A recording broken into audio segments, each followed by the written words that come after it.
Hello, beautiful souls. It's Lexi and Jessica here for another episode of Soul Starter, the podcast. Today we are talking about the five love languages. I actually don't feel like I heard about these until just a couple of years ago. And so it was pretty mind blowing for me and my relationship with my husband and even with other people. And in discovering more about myself and like why I want certain things as an act of love and why other things are not quite doing it for me. So if you've heard about it and you want to stick around, maybe you'll get a ping from the universe of other things to think about and consider in your relationships. And if not, put your boots on because we're going for a trip. It's such a helpful tool, I feel like. When I was trying to think back, we were talking about it just before this, when I heard about it too. And I think it was when I was getting married. I was probably engaged to my husband now. And I don't know, I think I came across the book, and I'm not even sure how, to be honest with you. But I had the book first, and then in the book, it led to this quiz to determine what my love languages were and what my partner's love languages were.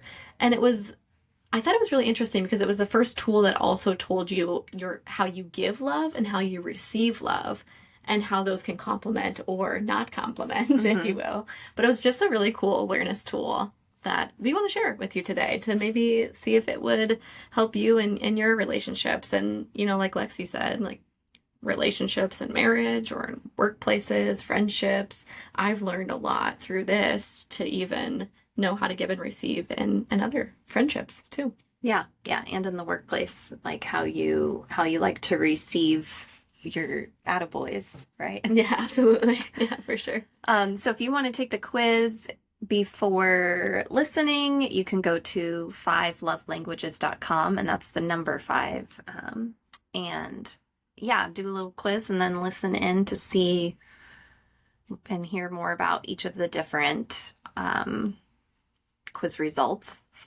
Yeah, there's 5 languages. There's 5 different types, right? You can be 5 different types. And this was kind of, I don't know if it was invented, but like the person who really bring this to fruition in a really succinct and digestible way was Dr. Gary Chapman. And he initially started it with relationships and marriage.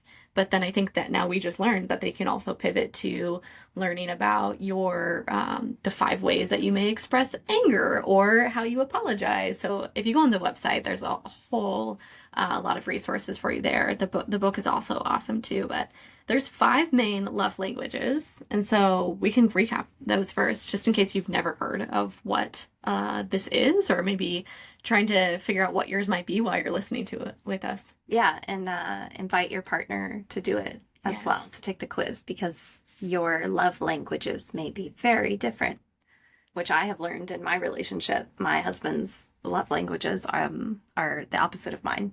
Yes. How about you? Same. Exactly. It's like the opposites attract thing. I think so. Yeah, you're totally right. But with that, we then have to learn how that person gives and receives love too. And if that's different than ours, then we could be upset with them over something or feeling unappreciated when really they don't feel that way. And they feel like they're giving us all of the love that they can in the best way that they know possible and the best way that they give and receive. But it's just not what we need, and it's not the same.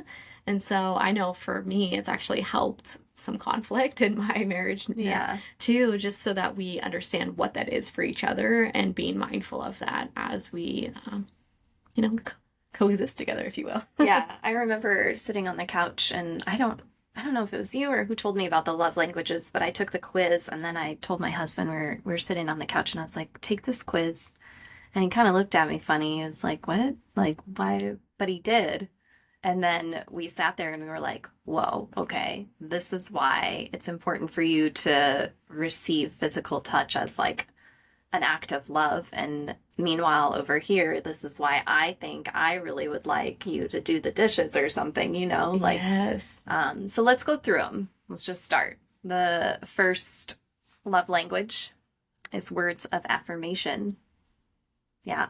So this is, how you communicate typically. If you might know, words of affirmation might be for you. You encourage, affirm, appreciate, and you listen actively. Mm-hmm. Now, what we talked about earlier was give and receive can be different. So just to remember that as we're talking through these, but some ways for the communication is you like to feel encouraged, you like to be affirmed, you like to feel appreciated, and listening actively through words. So Yeah. that might be if you're a receiver. Yes, so I'm a receiver. Words of affirmation is a love language of mine. So all the work that I do around the home, things that might feel like that's just what you're meant to be doing. I like a good pat on the back for it. I like to know that it's being recognized and appreciated. That is huge for me. So ways that you can, show somebody who likes words of affirmation that you love and appreciate them is, yeah, like a little note, a text, a card, a hug at the end of the day. Like, I recognize all the things you did today. You took the kids to school, you did the laundry, you cooked us dinner, like all of these little things that are kind of just like a day to day, they have to get done by somebody. I think it breaks up the monotony of the day too, because like those daily tasks, this is dishes and dinner and laundry, it's going to get done either way. But those that really love to receive words of affirmation, we also want to hear like, hey babe, thanks for filling up the tank of gas. Like, I noticed that the tank was full. Thank you for doing that. That meant a lot to me. Just like so simple and so easy, but just kind of going out of your way to notice them first and then appreciate that person for them. I'm words of affirmation as well, so I hear you. Yeah, it's big, but if your way to receive love is not words of affirmation, so this is not important to you, you might find yourself not actually giving it. And that's the thing that we're trying to get across is the way that we receive love can often be the way that we give love.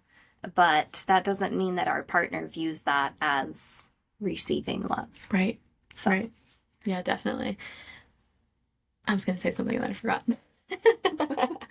That's normal. Yeah, that's cool. Okay, how about the next one? Okay, next one is physical touch. So this is 5 languages of love. Number 2, physical touch. So how you might communicate this is nonverbal. So the exact opposite, right? But really just using your body language and touch to show love. So this is your partner walking in the door and you immediately going up to them, giving them a hug or kiss to greet them. This is you guys are sitting, in the car or on the couch and you make it a priority to hold hands. This person would really feel love in that way. Yeah. Yeah, and not getting that is kind of what you want to avoid as a partner. And so these first two actually very much come up in my relationship with my husband because I love words of affirmation. And so I'm constantly telling him, like, I'm so proud of you. You're doing a good job, like all of this stuff. And he's giving me physical touch because physical touch is important. But neither of us feel like we're getting any love because it's like, wait a minute, he wants me to give him physical touch and I don't necessarily need that. I want love in the form of words. Yeah. And we also talked about like primary versus secondary versus tertiary, like types of love languages, because when you get your quiz, it'll be kind of in order. And so that's same thing in my relationship too. My husband is physical touch as well. And we talked about previously, like those can spill over into the other, where maybe physical touch will come for one person where it's not their primary, but it could be their secondary. And if it's underneath like words of affirmation or quality of time, which we'll get into, then it can be sort of hidden and never really fully released. Yeah, totally. Physical touch, I feel like it's a pretty, I don't know, self-explanatory one. Yeah, it's totally. Like, some people just want to be snuggled. Yeah, you gotta do the cuddles at the end of the night. Okay, so the third one, receiving gifts. So, pretty self-explanatory, but it doesn't have to be like, diamonds and... Right. I'm sure for some people it might be. It's like, I need the nicest car. Maybe for some people, but you're right. But like flowers at the end of the day, flowers are huge for me. Surprise me with a coffee. My husband just did that actually after our trip.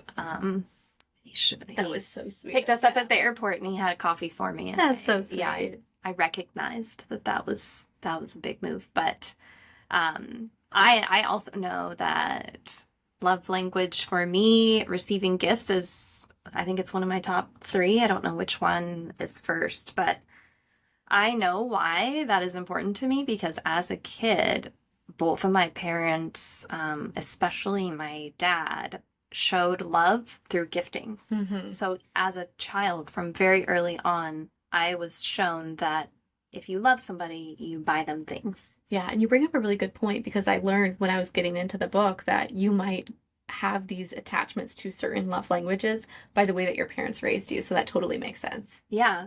And I think recognizing that is important too. You know, it's not like I'm a materialistic person. Like I do have some Virgo and Taurus in me where I like nice things. I'm not going to, deny that. But it's the act of love through the coffee, the flowers. I mean, diamonds would be nice. But it's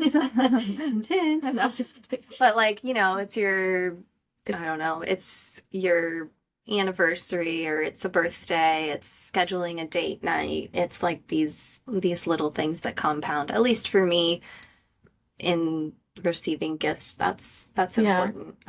But I could go buy my husband something and he'd be like, cool. This doesn't fit. And he'd like, thank you. He'd say thank you and then it wouldn't resonate the same. Yeah, and the other thing with people who really love to receive gift giving and also givings, they have sort of expectations that if they give a gift, they anticipate and expect the person that's receiving the gift to be extremely grateful and overwhelmed with love and, oh my gosh, thank you so much. So if someone who really values gift giving gives a gift and then the person's like, okay, thanks, that can really hurt somebody's feelings that loves gift giving too.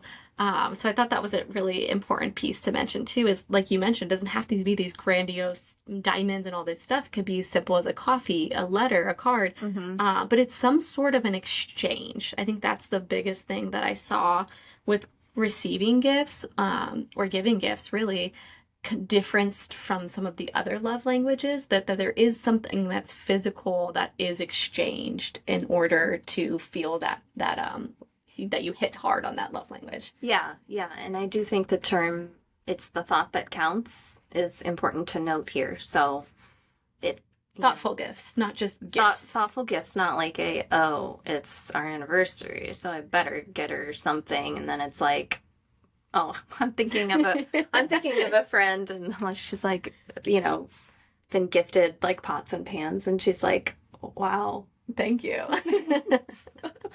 Totally. Unless she loved these pots and pans and was wanting them so bad, then it probably isn't going to land well, dude. Yeah, hopefully your husband's not listening. Oh my gosh, yes, that's too funny. No, I know. And I'm thinking of another friend, and I'm not naming names, so nobody's getting in trouble here. But she was talking about how she noticed like her partner was keeping the cards like that she'd written him over the years. But they were kind of like ending up in all these random places. So she did such a sweet thing. She like made this custom front with a hole punch and like a ring, and she hole punched every card. Oh my gosh. And she put them in this like ringed binder thing with like a custom front with their names on it, and gifted it to him, and he was like, wow, that's really cool. And then that was like it. And she's like, I went through all this work, and she was laughing about it and recognizing like, oh yeah, this is not as important to him as it is for me.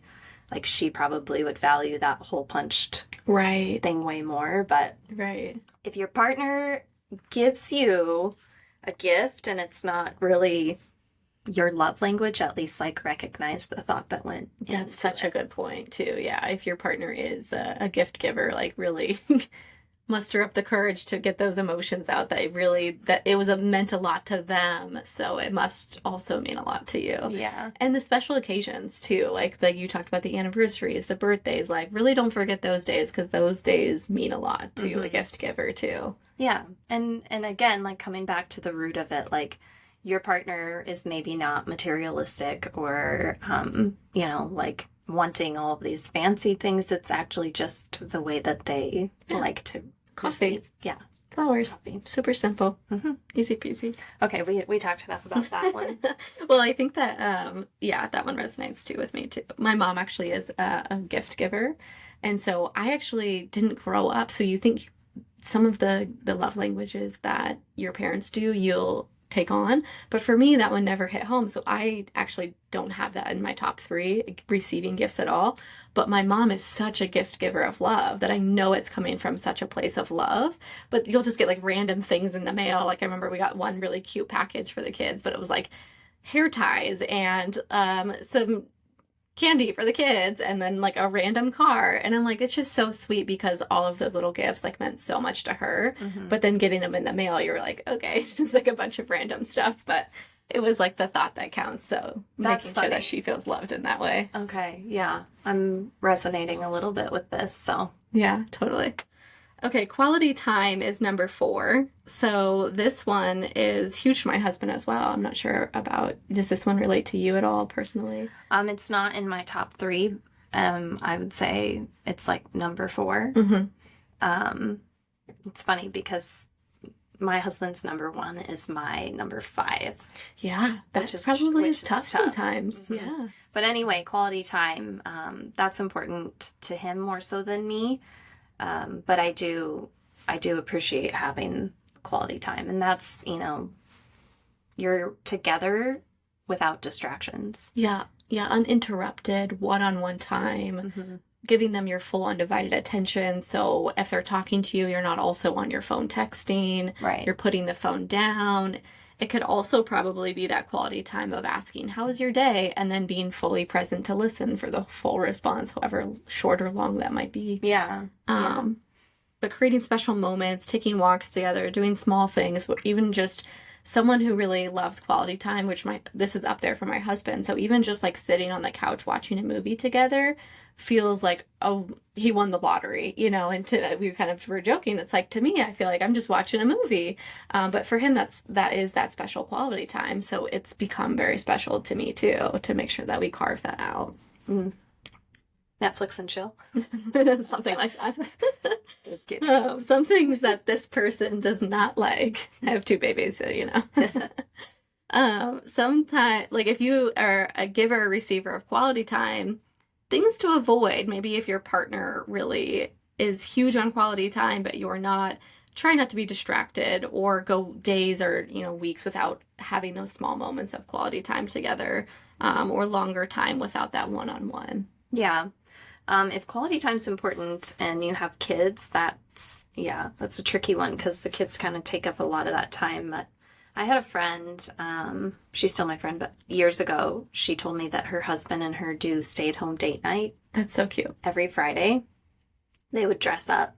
No and, way. Cook a nice dinner. Oh my gosh, that's cute. After the kids went to bed. After the kids go to bed. So, you can't always get a babysitter. You can't always go to these fancy dinners and, it's maybe not sustainable financially even. Or you don't have the support. Like, you do always have to hire the babysitter in order to be able to get that quality time. Yeah, so she was like, every Friday we cook dinner together. We dress up a little nicer. It's a good excuse to, like, put your makeup on. That's so cute. They don't turn the TV on. They share a bottle of wine. Like, they have a good conversation and they chat into the wee hours or whatever it I might love be. that. Yeah, so my husband and I adopted it.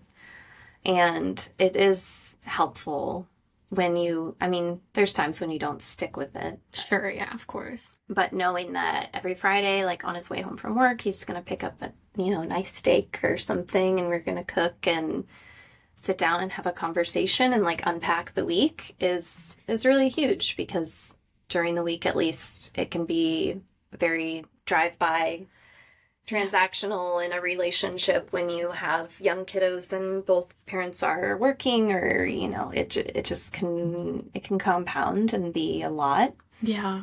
So that's an idea if anybody else wants to adopt it. I like it. I think we'll adopt it. It is, when you have little kiddos, like life is just chaos and busy at times. And so it's like, do you spend, this is, for me, I'm thinking like, okay, do you spend the end of the night picking up the whole house from the aftermath of little kids, or do you just sit down with a bottle of wine, have some dinner together, and you worry about it the next day, at least one time a week, right? Yeah. I right, not every night. But I like that. I like that idea, especially for those that really, enjoy quality time. Do you happen to know if either of their love languages was quality time, or just maybe that was the quality time they were making for themselves? I don't know their love languages, but Yeah. I'm sure it's important and up there for them because they do a good job with it. So Yeah, absolutely. And I mean, quality time pre-children, we had that all the time, right? So it's of scarcity in any relationship, especially if you have children. So I've been probably thinking an about important one that for everyone. a lot lately. Mm-hmm. How like when your relationship starts, and definitely when you find your person, there's just an ease.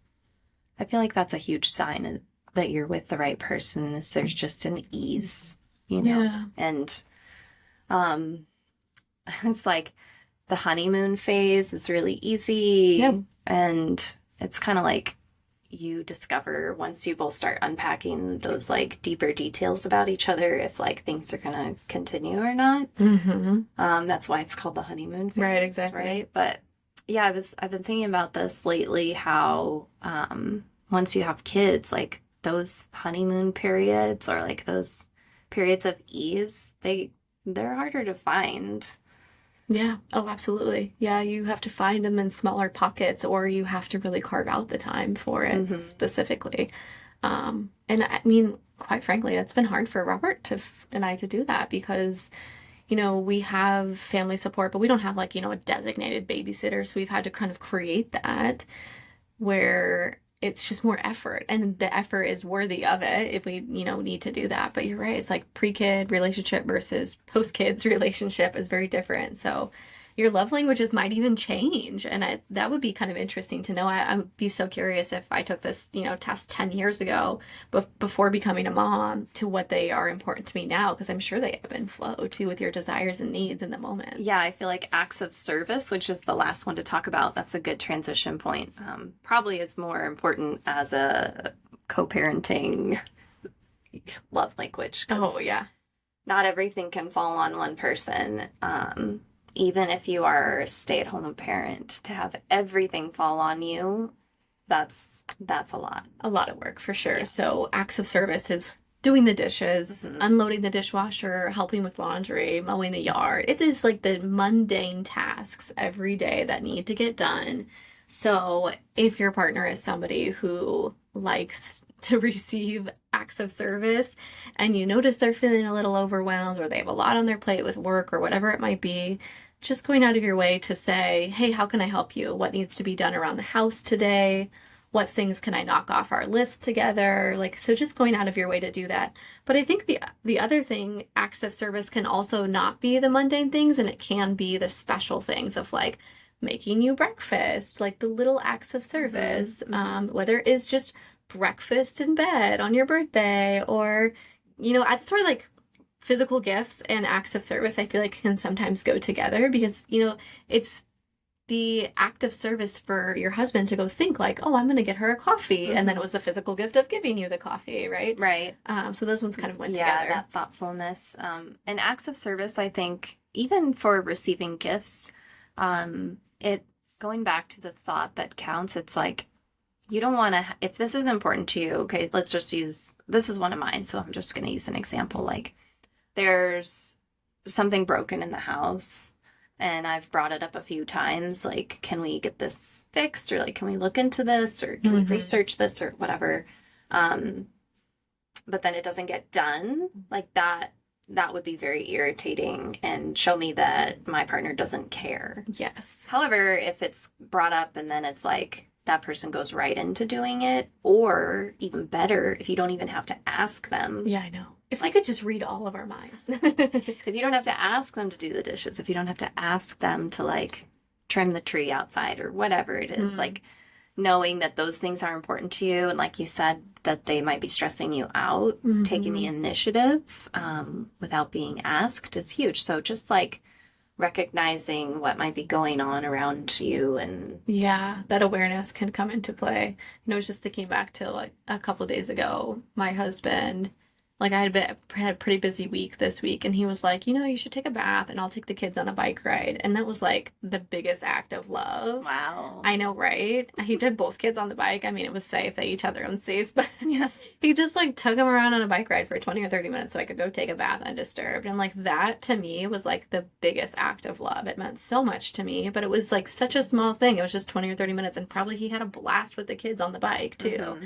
But it's just the act of taking that next step and making that service, or giving that service, if you will. And recognizing that you needed a Yeah. bath. Yeah. Like, you needed You know, take a bath too, yeah. No, that you needed I that needed to alone bathe. time. Yeah. He's like, babe, come on. I You know. got to take a shower. I know, right? And I think that there's like this whole thing, and like a shower is not self-care, a bath is not self-care. And I'm like, well, considering who? Like to me, that felt like a lot of love and self-care. Like being able to take a 20-minute bath, that felt like self-care to me. Yeah. It was nice. Yeah.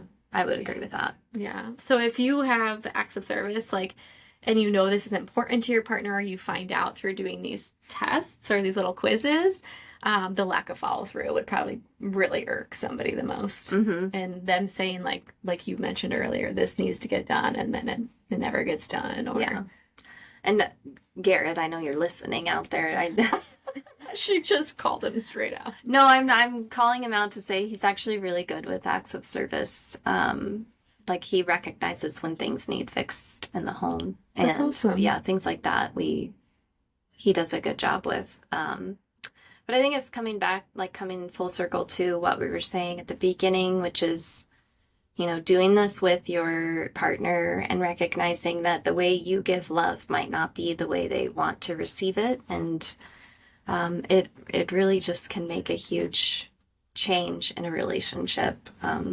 Just being able to see and recognize in each other what that other person needs. And I would say like the last thing to think about is you don't always, I don't know, we're always like hanging around waiting for the other person to take the first step. Yeah, I'm guilty So of to that. speak. Like if you're not receiving gifts, you might not be giving physical touch. And I think it's like we can get caught in that cycle, Mm-hmm. but it is a two-way street. And if you can maybe just be the strong one in the relationship, and as hard as it is, if you're not feeling validated to like take the first step forward and give the physical touch, you'll probably start receiving things in the way that you want it, as long as you both have had this type of a conversation. But if you just sit around and you both sit around waiting for the other person to take the first step, it gets hard. So Yeah. And that's really the whole premise of, the why the 5 languages of love exist, because I think, more common than not, it's easy to be like, well, you're not doing this and you're not doing this. And it's like, well, I need this and I need that. And it's like, if we're not even on the same page of what we need. So like, what a beautiful tool to have in your back pocket in a relationship, in a friendship, in a marriage, whatever it might be, to have these tools in your toolbox to say, oh, I know that I need this, and then being able to communicate it to that person. Mm-hmm. And then, like you said, Lexi, like really not waiting for that other person to act too, which is hard. It is hard. It's tough. It's really hard because you want people to read your mind. Oh, totally. Totally. Wouldn't that be nice? Like And we these said. love languages compile on itself. Like I know for me, like in order for me to get to physical touch, like I need words of affirmation and acts of service, and then I feel more open to physical touch. But unless I'm not met there emotionally in that love language, like I'm not going to get there physically. So for me, I found that to be true for me. So there is sort of a lower barrier to entry, but also noting like holding someone's hand or giving them a hug is only going to benefit me as well. Yeah. And so we both have to be uncomfortable. If your partner may be different, it sometimes is going out of your way to really think about that person in their love language and taking that next step too. So I'm glad that you brought that up. Thanks. Well, you brought something up earlier before we started this podcast, and we'll finish with it. It could be really interesting as your kids get older to figure out what their love language is, and then being able to give them what they want. Whereas like as a kid, I was receiving gifts as a form of love, but words of affirmation from my dad would have been like, Right. I don't know, things things could be totally different. Absolutely. Yeah, that parent-child dynamic and how we give and receive love with our kids too. Yeah, but I totally recognize that the way he showed me love was through gifts, and I'm, not trying to discredit him because that was what he knew. Yeah, but I was constantly looking for like I'm proud of you, you did a great job, like those types of things. So coming back again to like, what can you give your kids that they actually want and need? And then not just spilling your own love language onto them when it might not be what they want. Right, totally. And that makes me think, do you find words of affirmation because you didn't get it as a child too? I wonder. Like maybe that's what you need now. Because my top is words of affirmation too. So it would be really interesting. Total side tangent. That's becoming a whole podcast for another day. That could be a whole therapy session. For sure, for all of us, right? Yeah. Listening. Okay, cool. So hopefully that was helpful. Hopefully this brought a new dynamic or a different way to think about approaching a relationship in general, whether it's friendship or marriage, whatever it might be. But the 5 languages of love recapped are words of affirmation, physical touch, receiving gifts, quality time, and acts of service. And we encourage you to take the quiz on 5 love languages. We'll put it in the show notes, 5 with the number 5, and then you can figure out what yours are and what your partners are, or maybe your best friends, so that you can show up for them a little bit differently and give and receive in the way that they know to receive love and feel supported. Couldn't have said it better myself. Cool. We'll see you next time, beautiful souls.